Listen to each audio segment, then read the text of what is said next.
15 de março, 44 a.C. Roma. Um homem entra no Senado. Ele é o homem mais poderoso do mundo conhecido, conquistador da Gália, vencedor de guerras civis, governante supremo de Roma. Seu nome é Caio Júlio César.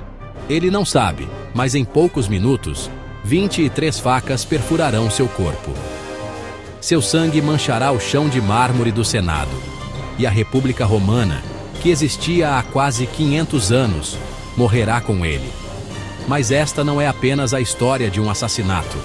É a história de como um homem destruiu um sistema inteiro de governo, como a ambição de um único indivíduo mudou o curso da civilização ocidental para sempre. Esta é a história de Júlio César.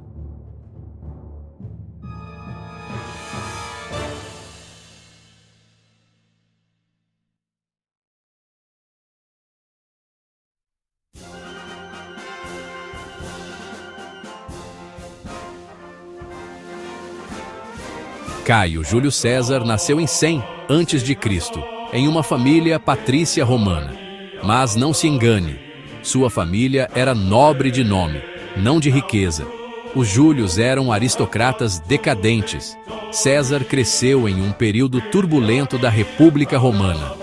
Guerras civis, golpes militares, assassinatos políticos. Este era o mundo que moldaria o jovem César. Aos 16 anos, ele fez algo que quase o matou. Recusou-se a obedecer o tirano Sula, que ordenou que César se divorciasse de sua esposa. César fugiu de Roma e se escondeu por meses. Quando Sula morreu, César retornou. Mas ele havia aprendido uma lição crucial. Em Roma, poder era tudo, e ele faria qualquer coisa para consegui-lo.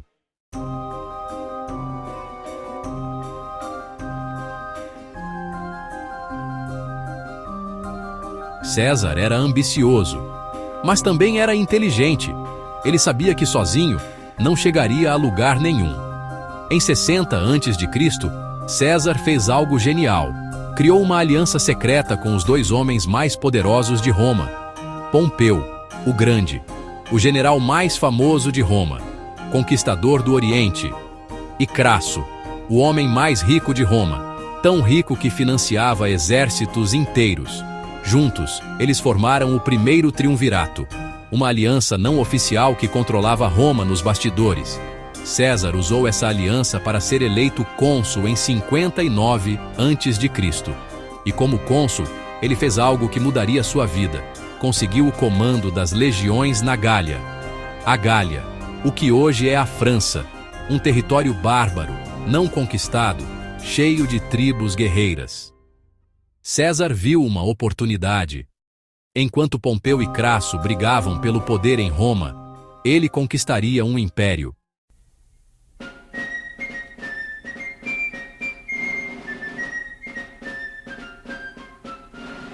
De 58 a 50 a.C., César travou uma das campanhas militares mais brutais da história. Ele conquistou toda a Gália, derrotou tribos germânicas, cruzou o Reno, invadiu a Britânia 2 vezes. Seus números são assustadores: 1 milhão de gauleses mortos, outro milhão escravizado, 300 tribos subjugadas. Mas César não era apenas um general brutal. Era um gênio militar. Ele escrevia relatórios detalhados de suas campanhas e os enviava para Roma. Esses relatórios se tornaram best-sellers. O povo romano amava César. Ele era o herói conquistador, o general invencível, mas o Senado o temia. Porque César agora comandava 10 legiões, 60.000 soldados leais apenas a ele. E em Roma, um general com um exército era uma ameaça.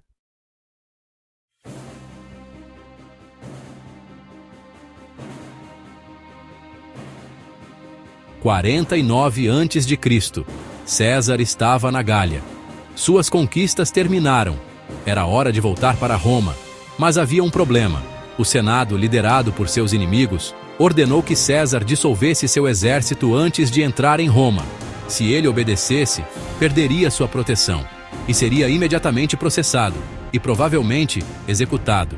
César tinha uma escolha: obedecer o Senado e morrer, ou desafiar o Senado e começar uma guerra civil. Em janeiro de 49 a.C., César chegou ao rio Rubicão, a fronteira entre a Gália e a Itália. A lei romana proibia qualquer general de cruzar esse rio com um exército. César parou, olhou para suas legiões e disse as palavras que mudariam a história. Alea iacta est. A sorte está lançada, e cruzou o rio. Roma entrou em pânico. César havia declarado guerra à República.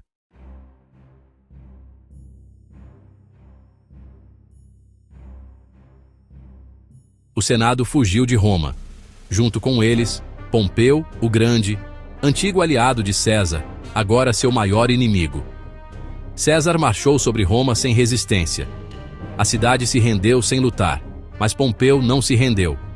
Ele fugiu para a Grécia, onde reuniu um exército massivo. 11 legiões, 45.000 homens. César o perseguiu. Em 48 a.C., os dois exércitos se encontraram em Farsália, na Grécia. César estava em desvantagem numérica. Pompeu tinha quase o dobro de soldados, mas César era o melhor general de sua geração. Ele usou táticas inovadoras, enganou Pompeu e destruiu seu exército. Pompeu fugiu para o Egito. César o seguiu. Mas quando César chegou ao Egito, recebeu um presente macabro: a cabeça de Pompeu. Os egípcios o haviam assassinado, esperando agradar César. César chorou. Pompeu havia sido seu amigo, seu aliado, seu genro. Agora era apenas uma cabeça decapitada.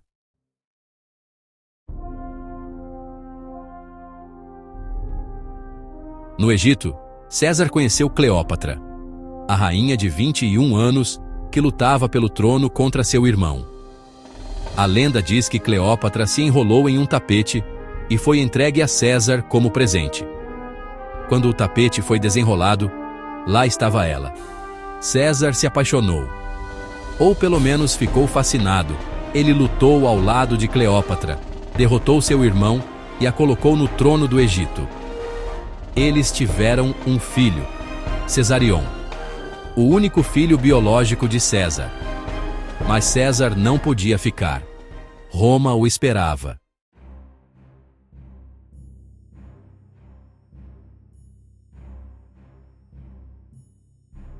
César retornou a Roma em 46 a.C. como o homem mais poderoso do mundo. Ele celebrou 4 triunfos, desfiles militares épicos que duraram dias. O povo romano o adorava, mas César não queria apenas glória, queria poder absoluto. Ele se nomeou líder absoluto de Roma. Primeiro por 10 anos, depois em 44 a.C., governante perpétuo, líder para sempre. César reformou o calendário. Criou o calendário juliano que usamos até hoje. Distribuiu terras para veteranos. Expandiu o Senado. Iniciou obras públicas massivas. Mas cada reforma aumentava o medo do Senado. César estava destruindo a República, tornando-se um rei em tudo, exceto no nome. E Roma odiava reis.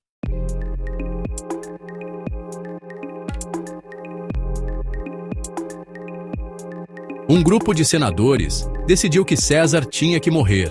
Eles se chamavam os Libertadores, liderados por Marco Júnior Bruto e Caio Cássio Longino. Bruto era especialmente importante. Ele era praticamente um filho para César.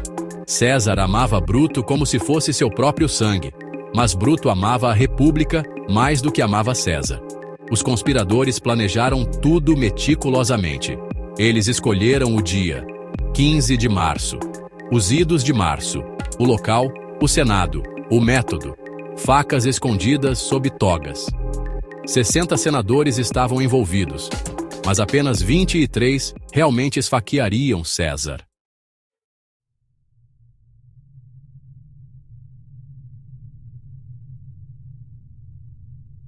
Na manhã de 15 de março, 44 a.C., César acordou. Sua esposa Calpurnia implorou para que ele não fosse ao Senado. Ela havia tido pesadelos terríveis, presságios de morte. Um adivinho o alertou: cuidado com os idos de março. Mas César ignorou todos os avisos. Ele era Júlio César, invencível. Ele entrou no Senado. Os conspiradores o cercaram, fingindo apresentar uma petição. De repente, um deles puxou a toga de César. Era o sinal. As facas surgiram. A primeira punhalada veio por trás. César tentou se defender, mas havia facas por todos os lados. 23 facadas. Uma após a outra. César lutou, até ver Bruto com uma faca ensanguentada. "E tu, Brute? Até tu, Bruto?" Foram suas últimas palavras. Ou pelo menos é o que a lenda diz. César parou de lutar. Cobriu o rosto com a toga e caiu aos pés da estátua de Pompeu. O homem mais poderoso do mundo morreu no chão do Senado, afogado em seu próprio sangue.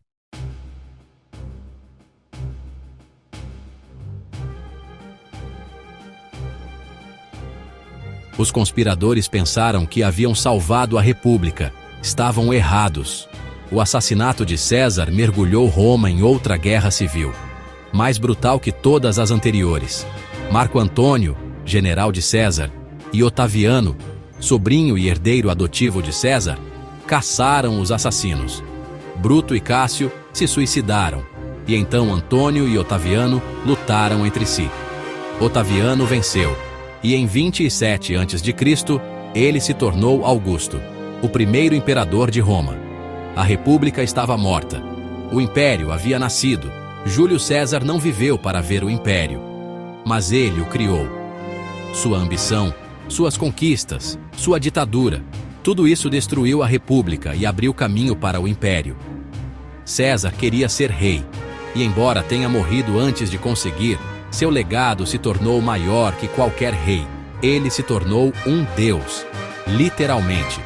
Após sua morte, o Senado o deificou, e seu nome se tornou sinônimo de poder. Kaiser, Czar, César.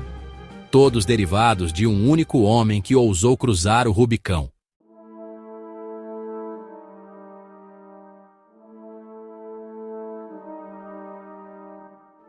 Júlio César foi um dos homens mais influentes da história humana. Ele conquistou territórios que moldaram a Europa, destruiu uma república de 500 anos e criou o modelo de império que duraria séculos. Ele era brilhante, cruel, ambicioso, carismático, e sua morte não foi o fim, foi apenas o começo, porque César provou algo fundamental: que um único homem com ambição suficiente pode mudar o mundo, para o bem ou para o mal. Se este vídeo te fascinou, deixa um like. Inscreva-se no Pilares da História para mais documentários sobre os eventos e figuras que moldaram a humanidade.